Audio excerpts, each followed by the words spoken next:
दक्षिण पश्चिम गाजा में बड़ा हमला हुआ है। तेल अल हवा में आईडीएफ ने बमबारी की है और दक्षिण पश्चिम गाजा में यह बड़ा हमला, जिसकी तस्वीर आपके सामने।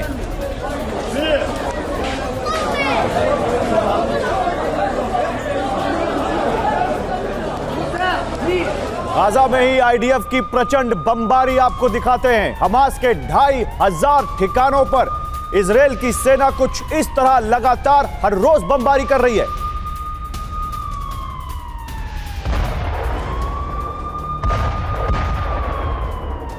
गाजा में एनर्जी सेंटर पर हमला हुआ है। आईडीएफ ने यानी इजरायल डिफेंस फोर्सेस ने पावर स्टेशन को तबाह कर दिया।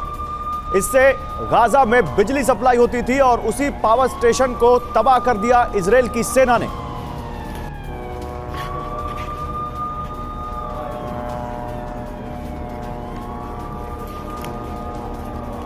उधर इंडोनेशिया में इजरायल विरोधी प्रदर्शन हुआ है। करीब 10 लाख फिलिस्तीन समर्थक इंडोनेशिया में सड़क पर आ गए। इन लोगों ने इजरायल के खिलाफ नारे लगाए और फिलिस्तीन के समर्थन में रैली निकाली। ये इंडोनेशिया की तस्वीरें हैं। ड्रोन शॉट आप देख सकते हैं कैसे जिधर नजर दौड़ाइए उधर लोग ही लोग, एक बड़ा सा सैलाब, जन सैलाब इंडोनेशिया में सड़कों पर आ गया।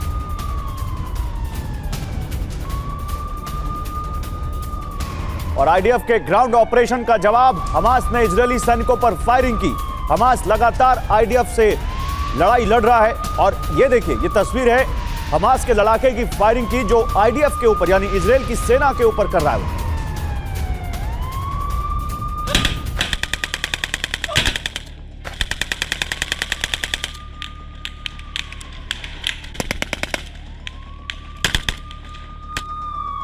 उधर जर्मनी के हैम्बर्ग एयरपोर्ट पर हमला हुआ है। हमलावर ने 2 लोगों को बंधक बनाया। हैम्बर्ग एयरपोर्ट पर सभी उड़ानें रुक गई हैं। जर्मनी में एक बंधक ने वहां बड़ा, एक किडनैपर ने, एक हमलावर ने वहां बड़ा संकट खड़ा कर दिया। 2 लोगों को बंधक बना लिया। हैम्बर्ग एयरपोर्ट की यह तस्वीरें जहां सभी उड़ानें इस बंधक संकट की वजह से रोकनी पड़ी।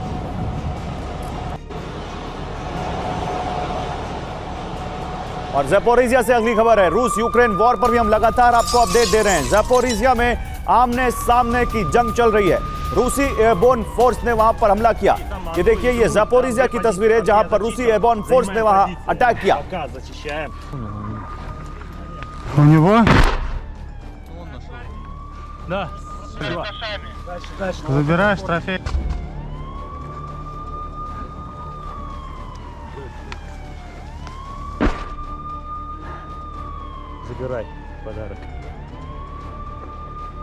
और बाखमुत में युद्ध लड़ रहे अमेरिकी लड़ाके। वॉर जोन से आया है हमले का वीडियो। बाखमुत में अमेरिकी लड़ाके वहां पर लड़ाई लड़ रहे हैं यूक्रेन की तरफ से, यह जानकारी सामने आ रही है। बाखमुत में युद्ध लड़ रहे हैं अमेरिकी लड़ाके। रूस अक्सर यह आरोप लगाता है कि अमेरिका के सैनिक इस वॉर में यूक्रेन की तरफ से लड़ रहे हैं। अब एक वीडियो सामने आया है वॉर जोन से जिसके बारे में दावा किया जा रहा है कि यह अमेरिकी लड़ाके।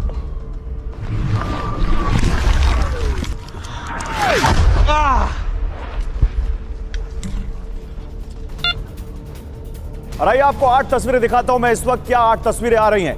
ये 8 बड़ी खबरें। एक तरफ यूक्रेन और रूस की वॉर तो है, लेकिन इजरायल और गाजा के बीच जो कुछ चल रहा है, सबसे पहले वही दक्षिण पश्चिम गाजा में आईडीएफ ने बड़ा हमला किया। गाजा में आईडीएफ की प्रचंड बमबारी चल रही है। हमास के 2500 ठिकानों पर हमला किया। आईडीएफ ने एक पावर स्टेशन को तबाह कर दिया जिससे गाजा में बिजली सप्लाई होती थी। और इंडोनेशिया में इजरायल का भारी विरोध हुआ है। करीब 10 लाख लोग इंडोनेशिया की सड़कों पर आ गए फिलिस्तीन के समर्थन में। अब 4 और बड़ी खबरें। हमास ने कैसे आईडीएफ को निशाना बनाया और कैसे ग्राउंड ऑपरेशन का जवाब हमास दे रहा है, यह भी आप देखिए। जर्मनी के हैम्बर्ग एयरपोर्ट पर एक हॉस्टेज क्राइसिस पैदा हो गई जब एक हमलावर ने 2 लोगों को बंधक बना लिया। उड़ानें रोकनी पड़ी। इसके अलावा 2 खबरें रूस यूक्रेन वॉर से। ज़ैपोरिज़िया में अभी भी आमने सामने की जंग चल रही है और वॉर जोन से एक वीडियो आया है जो बताता है कि वहां पर बाखमुत में अमेरिकी लड़ाके मौजूद हैं। हमास के ठिकानों पर ताबड़तोड़ बमबारी कर रहा है इजरायल। सुरंग के पास हमास का ठिकाना उड़ा दिया इजरायल की सेना ने। बिल्डिंग की छत पर था हमास का अड्डा। इजरायली फाइटर जेट ने स्ट्राइक की वहां।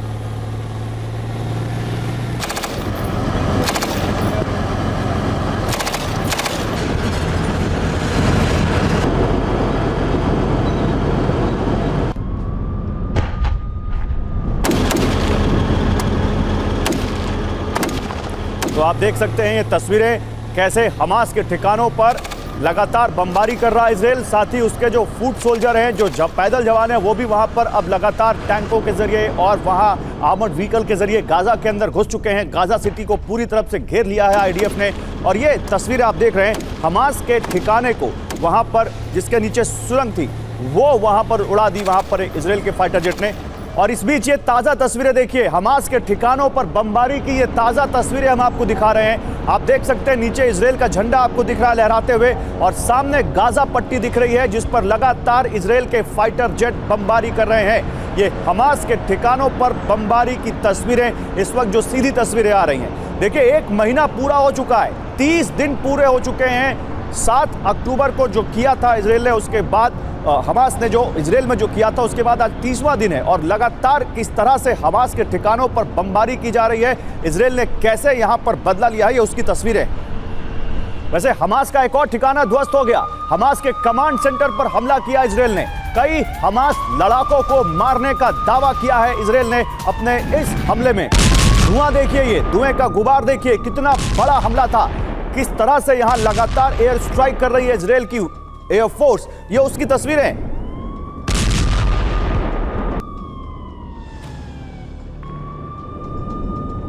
और गाजा पट्टी में आईडीएफ का काफी हद तक नियंत्रण हो गया है। इसराइल की सेना ने गाजा पट्टी में काफी हद तक अपना कंट्रोल पा लिया है। गाजा पट्टी में आईडीएफ चीफ ने सेना के कमांडरों के साथ मीटिंग की है।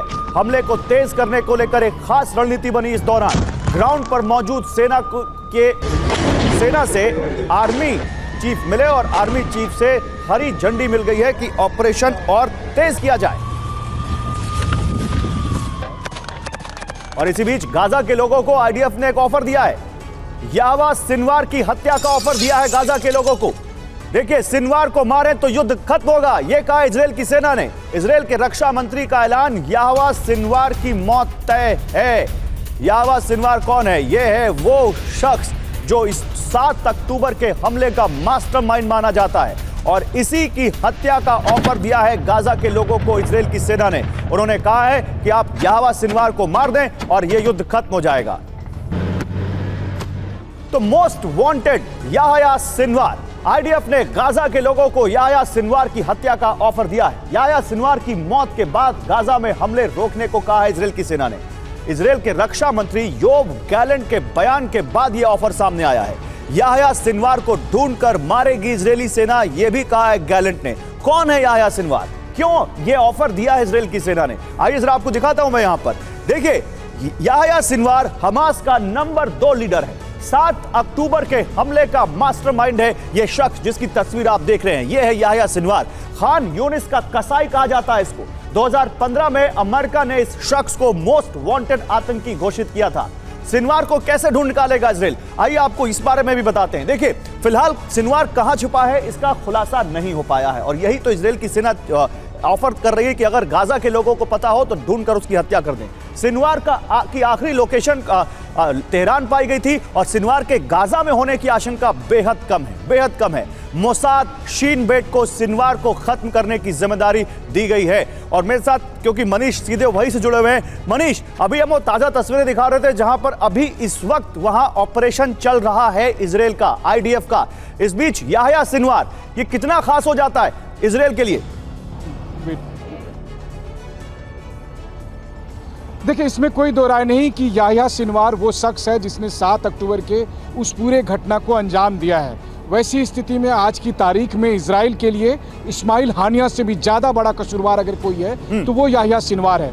इसीलिए इजराइल के रक्षा मंत्री ने ये बात कही कि या तो सिनवार को हम मारेंगे या गाजन मार दे, लेकिन मरना पड़ेगा सिनवार को। और इसके लिए अगर गाजा के युद्ध को खत्म करना है तो सिनवार को गाजा के ही लोग मार दे। ऑब्वियसली ऐसा होने वाला नहीं है क्योंकि गाजा में हमास के लड़ाके रह रहे हैं, लेकिन गाजा के पीपल हमास के लोगों को नहीं मारने वाले हैं। तो वैसी स्थिति में साफ तौर पर उनका संकेत ये है कि उन्होंने एक डेडलाइन दे दी कि जब तक सिनवार जिंदा है तब तक आईडीएफ का ऑपरेशन चलता रहेगा, तब तक आईडीएफ वहां पर लगातार हमले जारी करेगा। और ये कब तक चलेगा? जब तक सिनवार को खत्म न करे। तो जिस लाइन को अब तक आप सुनते आए थे कि हमास का हम पूरी तरह सफाया करेंगे, तो मतलब वो लाइन ये है कि जिस दिन सिनवार को मारे जाने की घोषणा आप देख लेंगे, उस दिन आप समझेंगे कि अब आईडीएफ अपना ऑपरेशन वाइंड अप करने वाली है। उसकी लोकेशन या फिर देखें तो हमास की जितनी टॉप लीडरशिप है उसमें से कोई गाजा में नहीं है, फिर कैसे ढूंढेंगे उसको?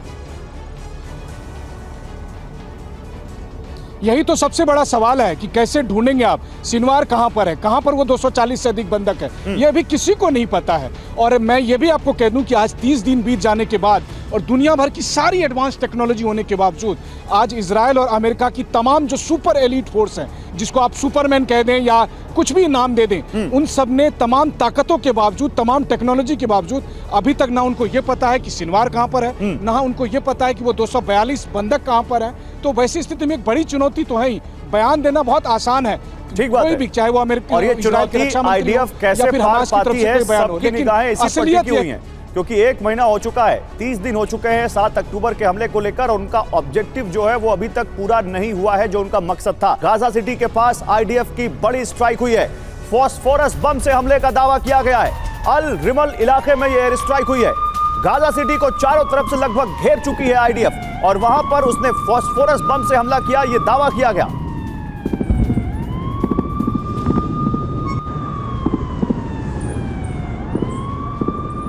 उधर वेस्ट बैंक में भी all is not well. West Bank में भी लगातार झड़पें हो रही हैं। इजरायली सेना और हमास लड़ाकों के बीच झड़प हो रही है। जेनिन में इजरायली सेना पर हमले हो रहे हैं। अबू दिस शहर में आईडीएफ ने रेड की।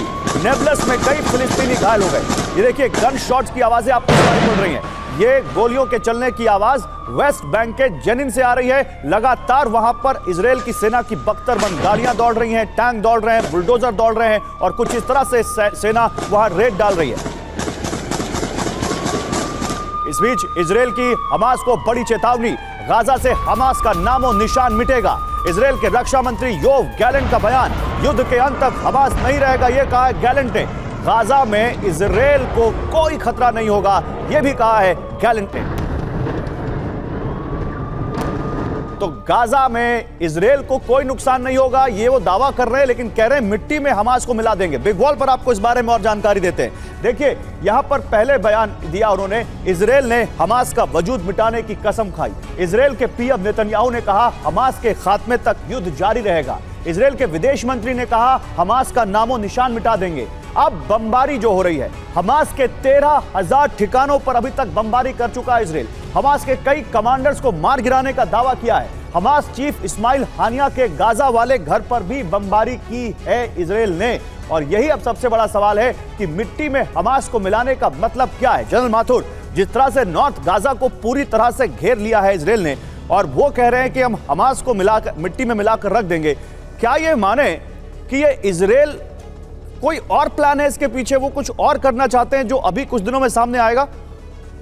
गौरव, मुझे नहीं लगता कुछ और प्लान है। मैं आपको एक बात बताऊं, जो पहले भी मैं आपके चैनल पे कह चुका हूं, ये पूरी तरह हमास को मिट्टी में मिलाने का मतलब ये होता है कि हमास को इस कदर नुकसान पहुंचाया जाए, उसके लीडरशिप को, उसके कम्युनिकेशन सेंटर्स को, उसके लॉजिस्टिक्स को, और उसकी वॉर फाइटिंग एबिलिटी को या गुरिल्ला फाइटिंग एबिलिटी को, कि वो आगे वाले कुछ डिकेड्स तक मुंह ना उठा सके। वो मेरे हिसाब से एक रियलिस्टिक असेसमेंट है उसको खत्म करने का, और वो करके मानेंगे। अब मैं बताता हूँ किस प्रकार से उनको करेंगे। उन्होंने पहला फेज खत्म कर दिया है, नॉर्थ गाजा को आइसोलेट कर दिया है, और उसमें उन्होंने आगे बढ़ना, प्रेशराइज करना शुरू कर दिया है। उसमें एम ये है कि कोई वहां से निकल ना पाए, ना कोई वहां पर उसको रीइंफोर्स कर पाए। और इनका ये गुरिल्ला टैक्टिक्स ये होती है कि आप आए, अटैक करें, पीछे हो जाएं, फिर अटैक करें, फिर पीछे हो जाएं। तो वो ये कोशिश करेंगे कि किसी तरह से इनको एक टीम को एक ही जगह पर खत्म किया जाए, और वो करने के लिए वो अभी इसको पूरे नॉर्थ गाजा को सेगमेंट्स में डिवाइड करेंगे। गौरव, 1 मिनट और उसके बाद हार्ड इंटेलिजेंस पर इन्फेंट्री डोमिनेट ऑपरेशंस किए जाएंगे। ओके।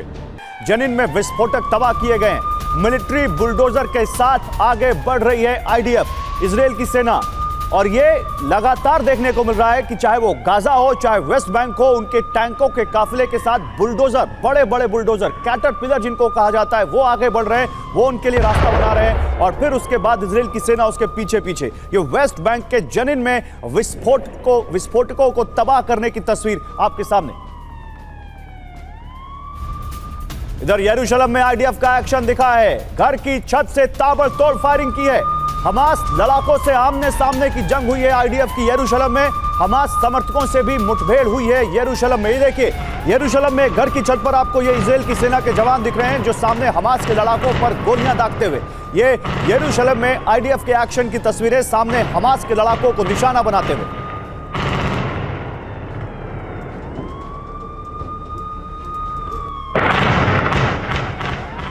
और यरूशलेम में आईडीएफ सैनिकों पर हमला भी हुआ। फिलिस्तीनी हमले में घायल एक महिला सैनिक। यरूशलेम में एक इजराइल की सेना की महिला सैनिक फिलिस्तीनी हमले में घायल हो गई। पूर्वी यरूशलेम में पूर्वी इलाके में आमने सामने की जंग हो रही है। आप देख सकते हैं उस घायल महिला सैनिक को तुरंत फर्स्ट एड दिया गया और फिर उसको सुरक्षित जगह पर ले जाया गया। ये हम आपको यरूशलेम की तस्वीर दिखा रहे हैं। उधर इजरायली ऑफिसर का बहुत बड़ा बयान, गाजा को इजराइल में मिलाने की बात कही है, लेबनान पर भी कब्जे की बात कही है। सैनिकों को संबोधित करते हुए कहा, अब ये सारी धरती हमारी है।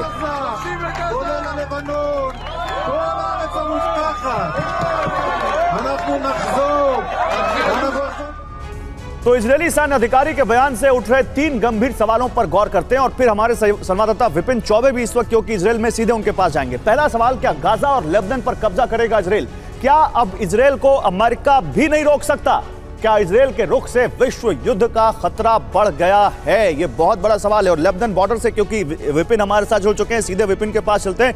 विपिन, लेबनान बॉर्डर से आप हमें ज्वाइन कर रहे हैं, बताइए, जब से नसरुल्लाह का वो ऐलान सामने आया है तब से इजराइल ने लेबनान पर अपनी जो सीधी जो चेतावनी दी है, इसका क्या मतलब निकाले? देखिए, सीधे तौर पर शुक्रवार की शाम के बाद जैसे ही हिजबुल्लाह के चीफ नसरुल्लाह का भाषण हुआ और उसने साफ तौर पर इस पूरे युद्ध के लिए जिम्मेदार ठहराया इजराइल को, उसके बाद से हालात बदल गए हैं। हम सीधे गौरव उसी तरफ बढ़ रहे हैं, कुछ किलोमीटर का फासला और हम बॉर्डर पर तैनात होंगे जहां पर आईडीएफ ने अपनी तैनाती को बढ़ाया गया है। कई सारे टैंक्स, आर्म्स, एम्यूनिशंस को बढ़ाया गया है और यहां तक यह ऐलान किया गया है कि F-35 और F-16 जैसे फाइटर जेट्स की भी तैनाती की जाएगी। आयरन डोम जो कि तेल अवीव में काम कर रहा है और इजराइल के अलग अलग इलाकों में काम कर रहा है, लेकिन लेबनान बॉर्डर में उसकी विशेष तौर पर तैनाती, क्योंकि अमेरिका ने कहा है कि यहां भी इसको तैनात करना जरूरी है। लिहाजा तनाव बहुत ज्यादा चरम पर है और इस तनाव को देखते हुए तैनाती बढ़ाई गई है। माना यह जा रहा है कि रह रहकर दोनों तरफ से हमले किए जा रहे हैं। उसी हमले को देखने के लिए और ग्राउंड पर सिचुएशन क्या है गौरव, वो रिपोर्ट आप तक पहुंचाने के लिए कुछ देर का फासला, मतलब 35 मिनट में हम लेबनान बॉर्डर पर होंगे और वहां से आपको रिपोर्ट करके दिखाएंगे। वेस्ट बैंक में आईडीएफ को बड़ी कामयाबी मिली है। हमास लड़ाकों को चारों ओर से घेर लिया गया है। हमास के ठिकाने का घेराव किया गया है वेस्ट बैंक में। तो वेस्ट बैंक में भी लगातार सेना की एक्टिविटी, इजराइल की सेना का वहां पर ऑपरेशन लगातार बढ़ता जा रहा है और वेस्ट बैंक में भी उन्होंने पूरा अपना फोकस वहां पर कर दिया है। वेस्ट बैंक में भी, उधर वेस्ट बैंक में आईडीएफ चला रही है बुलडोजर। आईडीएफ ने रोड पर वहां बुलडोजर चला दिया है। जनिन कैंप के पास की सड़क तोड़ दी उन्होंने। शरणार्थी शिविर के पास ये अभियान चलाया। मैंने आपको कहा था कि बुलडोजर इजराइल के इस वॉर स्ट्रैटेजी का बहुत अहम पार्ट है और उस देखिए कैसे बुलडोजर से वेस्ट बैंक में सड़कें तबाह की जा रही हैं। ये क्या हो रहा है, ये बड़ा एक जिज्ञासा का विषय है। सड़कें क्यों तोड़ रही है आईडीएफ? प्रोफेसर राजन कुमार, आपके पास इसके पीछे की कोई रीजनिंग है?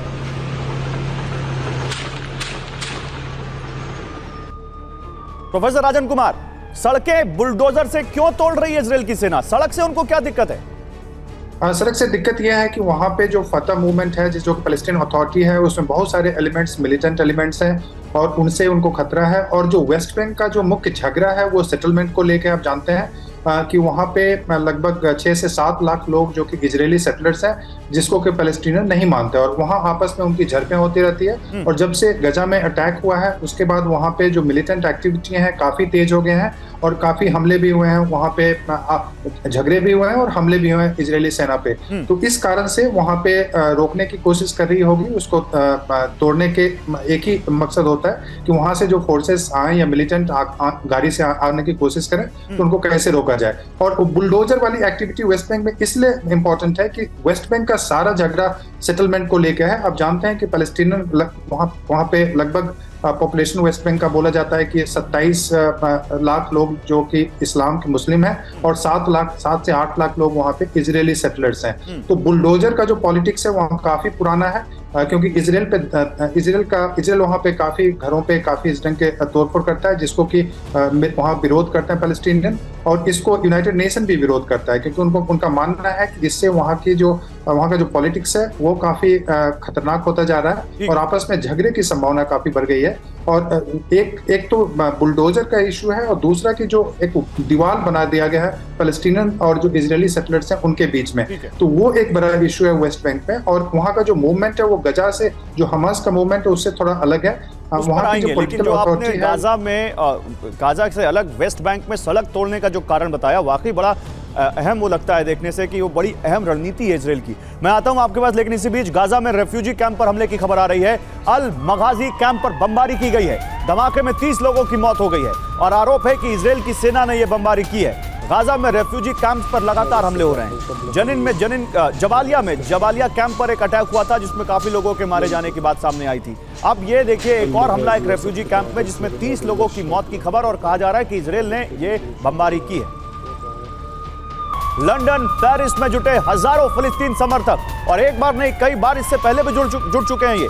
वॉशिंगटन डीसी में जबरदस्त प्रदर्शन किया गया। व्हाइट हाउस के बाहर समर्थक हंगामा कर रहे हैं। तो देखिए इजराइल के हमले का विरोध अब पूरी दुनिया में हो रहा है। अमेरिका में, ब्रिटेन में और फ्रांस में हर जगह लोग सड़कों पर आ रहे हैं, चाहे वो लंदन हो, चाहे पेरिस हो, चाहे वॉशिंगटन डीसी हो। ये सब फिलिस्तीन के समर्थन में फिलिस्तीन का झंडा लेकर सड़कों पर आ गए। इससे पहले इंडोनेशिया की एक तस्वीर हमने आपको दिखाई थी। ये देखिए 3 तस्वीर आपके सामने, और ये 3 तस्वीरें बता रही हैं कि कैसे दुनिया के सबसे बड़े, सबसे ताकतवर देशों में अब इजराइल का विरोध शुरू हो गया है। और सबसे अब आयरनी देखिए, या आप देखिए कि शायद यही सच्चाई है इस वक्त की, जहां जनता इजराइल का विरोध कर रही है, वहीं पर ये देश, इनकी सरकारें इजराइल का समर्थन कर रही हैं। और इन तीनों जगहों से नेता गए हैं इजराइल और वहां पर अपनी सॉलिडारिटी दिखा के आए।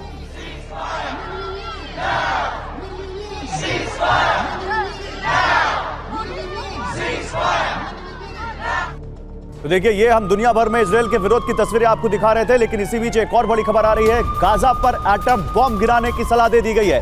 नेतन्याहू के मंत्री इलियाहू की सलाह, गाजा पर एटमी हमला भी एक विकल्प है, इलाका खाली कराकर एटम बॉम्ब गिराओ, ये नेतन्याहू के मंत्री कह रहे हैं। इजराइल के मंत्री अमिचाई इलियाहू की यह सलाह, एक इंटरव्यू में अमिचाई ने यह बयान दिया है। बयान के बाद मंत्री को हटा दिया गया। आइए इस बारे में आपको जानकारी देते हैं। और देखिए नेतन्याहू के मंत्री इलियाहू कह रहे हैं कि गाजा में आप एटम बॉम्ब गिरा दो। मतलब इस तरह का बयान आप समझिए कितना गैर जिम्मेदाराना बयान है। गाजा पट्टी पर परमाणु हमला भी एक विकल्प है, ये नेतन्याहू के मंत्री कह रहे हैं। और क्या गाजा में परमाणु बम गिरेगा तो केवल उसका प्रभाव गाजा तक ही सीमित रहेगा?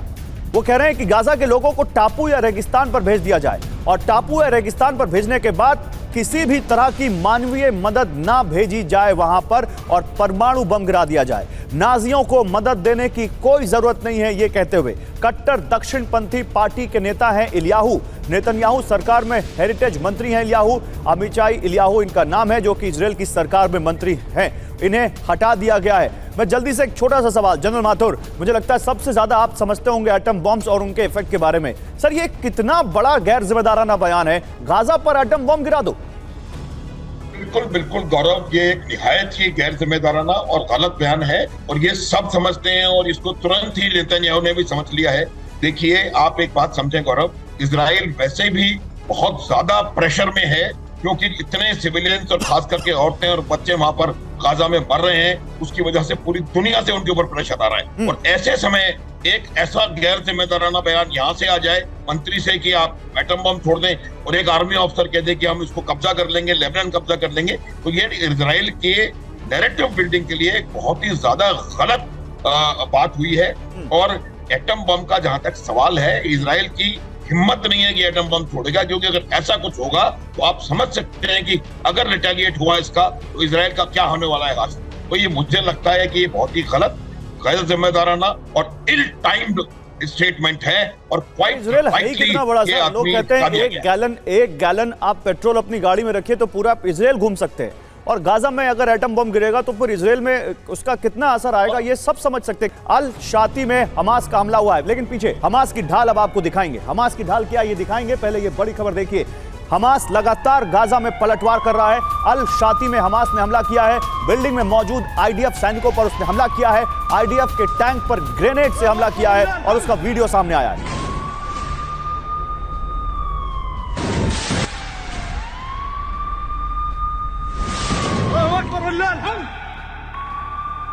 और आईडीएफ के 10 टैंक तबाह करने का दावा किया है हमास ने। हमास का आईडीएफ के नुकसान पर बड़ा दावा। आईडीएफ के 10 टैंक तबाह करने का हमास ने दावा किया है। मरकावा टैंक, जो दुनिया के सबसे बेहतरीन टैंकों में से एक माना जाता है, उस पर ग्रेनेड अटैक किया। हमास ने हमले का वीडियो भी जारी किया है, और उसने दावा किया है कि उसने हमास के 10 टैंक तबाह कर दिए।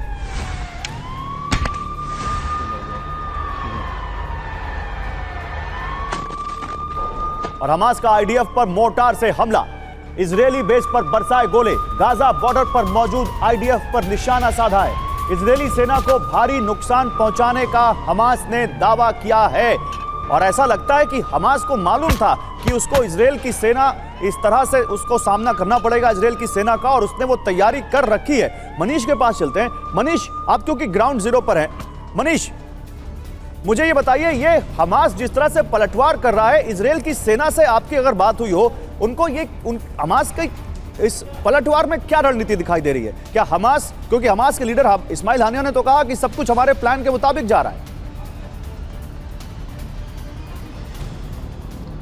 देखिए, मेरी समझ में जो मैं लगातार इस ऑपरेशन को फॉलो कर रहा हूं, मुझे लगता है कि दोनों तरफ से कुछ ज़्यादा बड़बोलापन वाले बयान दिए जा रहे हैं, और दोनों तरफ से यही कहा जा रहा है कि बस हम ही जीत रहे हैं और सब कुछ हमारे कंट्रोल में है।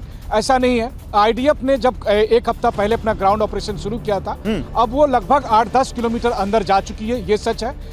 इजराइल की आर्मी चीफ ने अंदर जाकर मीटिंग ली, ये सच है। ये बताता है कि आईडीएफ ने काफ़ी हद तक वहाँ पर बढ़त हासिल कर ली है, लेकिन असली लड़ाई अभी टनल वॉरफेयर वाली बची हुई है। गाजा सिटी के अंदर जब दोनों को लड़ाई करनी है, वैसे तो लड़ाई हो रही है, चाहे वो उत्तरी गाजा के इलाके में हो, खान यूनुस के इलाके में, आज सुबह से ही लगातार कई मोर्चे पर लड़ाई की खबरें आई है, लेकिन अभी भी जो आमने सामने की वैसी लड़ाई जिसमें टनल वॉरफेयर है, उन सबको करना बाकी है। उससे पहले आज 30 से ज्यादा जो इजरायली सैनिक हैं वो बीते एक हफ्ते के अंदर मारे जा चुके हैं। तो ऐसा नहीं है कि आईडीएफ के लिए आसान होगा, लेकिन हाँ, फिर ये भी बात है कि हमास के खिलाफ जिस तरह का एयर स्ट्राइक हो रहा है, जब तक ये एयर स्ट्राइक होगा तब तक हमास के लड़ाकों को बाहर निकलकर आईडीएफ का मुकाबला करना आसान नहीं होगा। ये अलग बात है कि आप जाइए और हैंड ग्रेनेड को जाकर टैंक में डाल दीजिए और फिर ठीक है, वो प्रोपेगेंडा वीडियोस भी हो सकते हैं, चलेगी, लेकिन असली लड़ाई अभी वॉर में तो रूस और यूक्रेन की वॉर ने तो हमें सिखाई दिया है कि फेक न्यूज और किस तरह से प्रोपेगेंडा वीडियो भी एक वॉर की तरह इसमें फैलाए जाते हैं। उत्तरी गाजा में सेफ कॉरिडोर पर हमास का हमला, आईडीएफ और हमास के बीच भीषण जंग जारी है। आईडीएफ ने सुरक्षित रास्ता देने का ऐलान किया था, मोर्टार और एंटी टैंक वेपन से हमास ने इस पर हमला किया। तो देखिए, हमास यहां पर सेफ कॉरिडोर पर भी अटैक कर रहा है, यानी वो कॉरिडोर जो गाजा के लोगों को उत्तरी गाजा से निकलने के लिए दिया गया है, हमास को वो भी मंजूर नहीं है। इधर सेफ कॉरिडोर पर आईडीएफ का बड़ा ऐलान, हमले के बावजूद खुलेगा सेफ कॉरिडोर।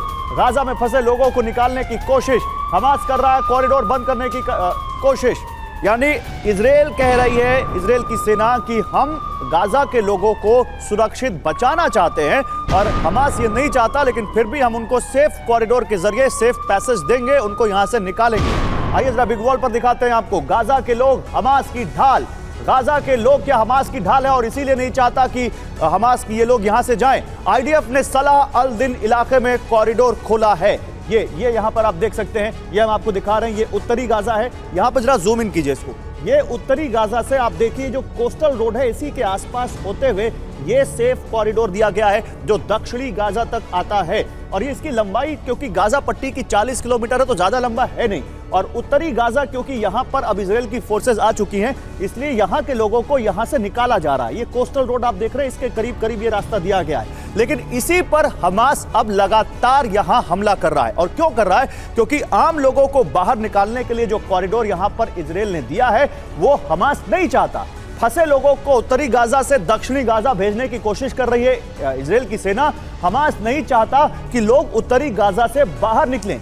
आम लोग बाहर निकले तो हमास का ह्यूमन शील्ड यानी जो उसकी मानव ढाल है जो गाजा के आम लोग हैं वो टूटेगी और हमास सीधे निशाने पर आएगा। प्रोफेसर राजन कुमार यही कारण है ना, यही है हमास की ढाल, इसीलिए हमास उस सेफ कॉरिडोर को निशाना बना रहा है।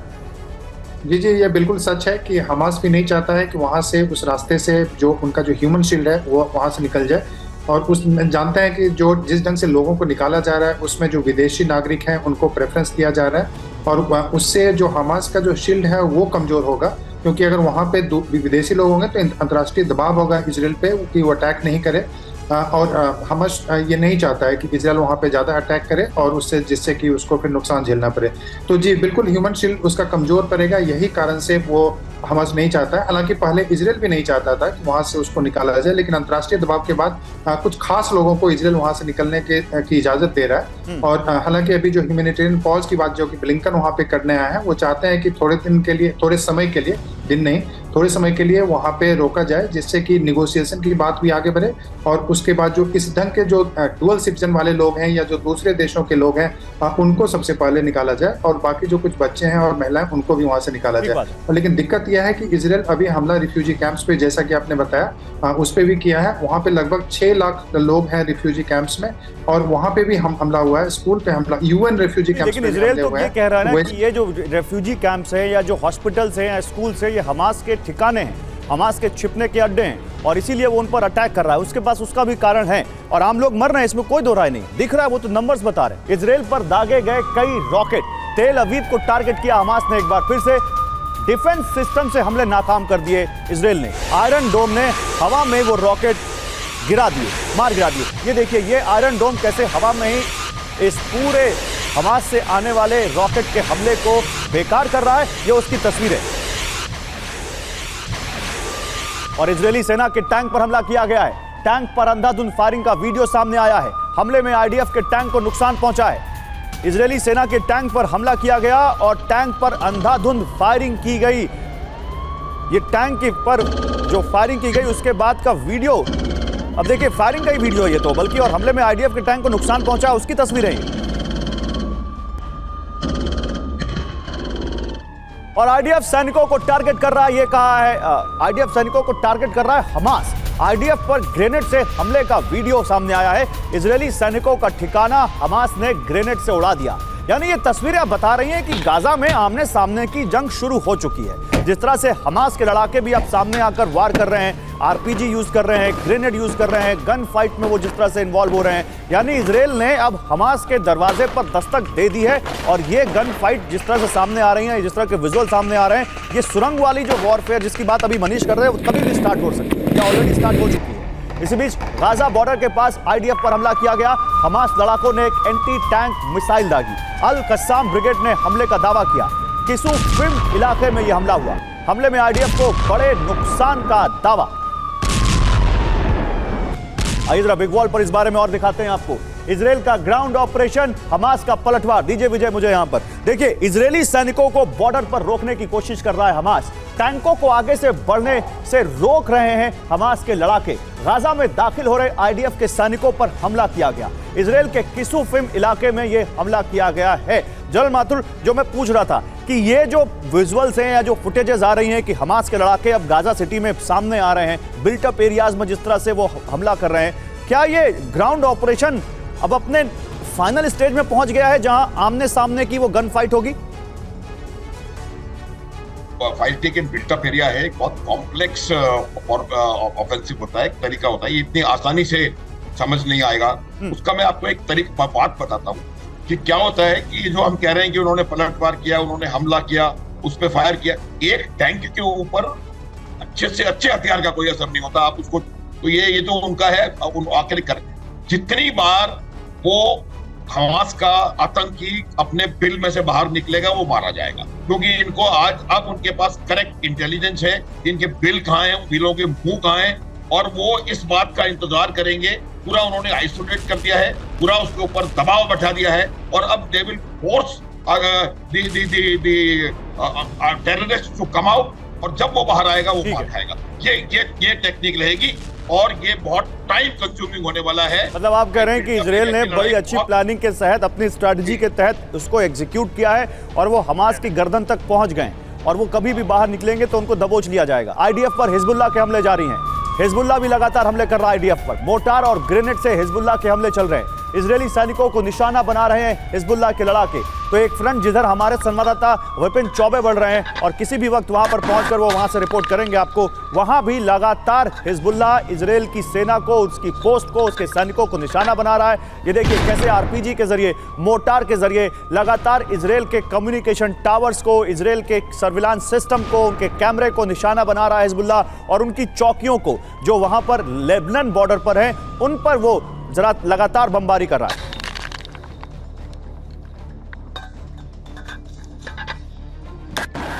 तो हिजबुल्लाह का 500 अटैक, इसकी हम बात कर रहे हैं। हिजबुल्लाह किस तरह से निशाना बना रहा है इजरायल को हमने बताया आपको, लेकिन इसी से जुड़ी अगली खबर, आईडीएफ पर हिजबुल्लाह का पलटवार जारी है।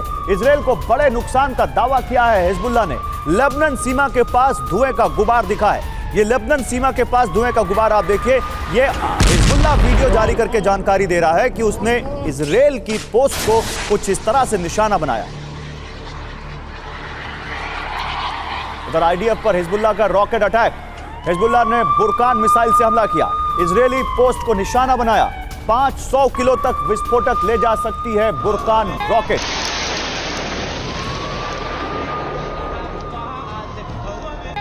तो हिजबुल्लाह के बुरकान रॉकेट की ताकत आपको जल्दी से दिखाते हैं। बुरकान रॉकेट की ताकत आपके लिए बिग वॉल पर हम लेकर आए। मोटार लॉन्चर से फायर किया जाता है इसको। भारी तबाही मचाने वाला शॉर्ट रेंज रॉकेट है ये। 500 किलो तक विस्फोटक ले जा सकता है, 500 किलो तक। अधिकतम 10 किलोमीटर तक की इसकी रेंज है। करीब 10 साल से हिजबुल्लाह के पास ये है और ये अब लगातार इसका इस्तेमाल कर रहा है इजरायल के खिलाफ लेबनान बॉर्डर पर। विपिन चौबे लेबनान बॉर्डर की तरफ पहुंचते हुए, विपिन क्या बताइए, क्या रिपोर्ट्स हैं? लेबनान बॉर्डर कितना ज्यादा हॉट है इस वक्त?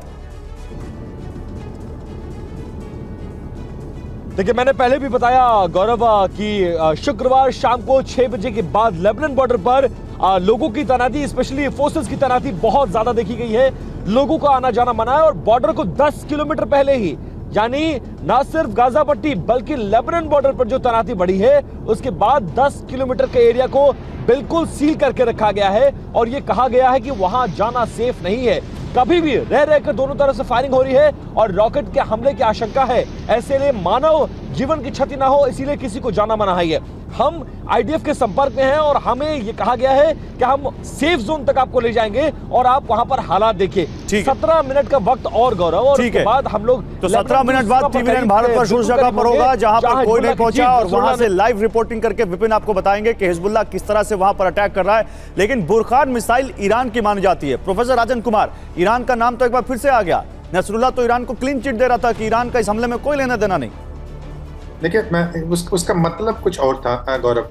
वो कहने की कोशिश यह कर रहा है कि ईरान इसमें डायरेक्टली इन्वॉल्व नहीं है, लेकिन सारी दुनिया जानती है कि हमास का जो अटैक हुआ है ये ईरान के बिना नहीं हो सकता है। ईरान के बिना हमास वहाँ पे 2-3 सप्ताह से ज्यादा नहीं टिक सकता है। और इसी का अभी भी हिजबुल्लाह का जो बयान है उसको इस ढंग से समझिए कि अभी कह रहा है कि अभी हम इन्वॉल्व नहीं होंगे अगर आप वहाँ पे सीज फायर लाने की कोशिश करते हैं तो, और सिविलियन की कैजुअलिटी नहीं होती है तो। लेकिन अगर वहाँ पे कैजुअलिटी बढ़ता है तो हिजबुल्लाह की भी मजबूरी हो जाएगी, क्योंकि उन पे भी अपना प्रेशर बनेगा और वो उसमें इन्वॉल्व पूरी तरह से हो जाएंगे। अभी आप देख रहे हैं जो अटैक हो रहा है केवल बॉर्डर एरिया में हो रहा है। वो वहाँ पे जो तेल अवीव या दूसरे इलाके में उस ढंग से हमले नहीं कर रहे हैं और उनके पास 1.5 लाख मिसाइल्स हैं और हमास से काफी ज्यादा पावरफुल शक्ति है वो। अगर मैं हिजबुल्लाह की बात करूं तो हिजबुल्लाह का अभी जो एक स्टेटमेंट आया था वो काफी एक कॉशियस और लिमिटेड स्टेटमेंट था। हाँ, लेकिन ये आपने बड़ा अच्छा कहा कि जिस तरह से कहा जा रहा था कि कोई भड़काऊ बयानबाजी या कोई बड़ा ऐलान नसरुल्लाह कर सकता है, वो वहां पर उसने नहीं किया। लेकिन उसने कहीं ना कहीं अपना मिशन बता दिया उसने कि हिजबुल्लाह किस तरह से हमास के साथ में। इसी बीच एक बड़ी खबर, आईडीएफ की बमबारी का नया वीडियो सामने आया है। लेबनान सीमा पर जबरदस्त स्ट्राइक की है इजराइल की सेना ने। इजरायली स्ट्राइक में पूरा इलाका धुआं धुआं हो गया है। इजराइल के फाइटर जेट लगातार हिजबुल्लाह के ठिकानों को निशाना बना रहे हैं।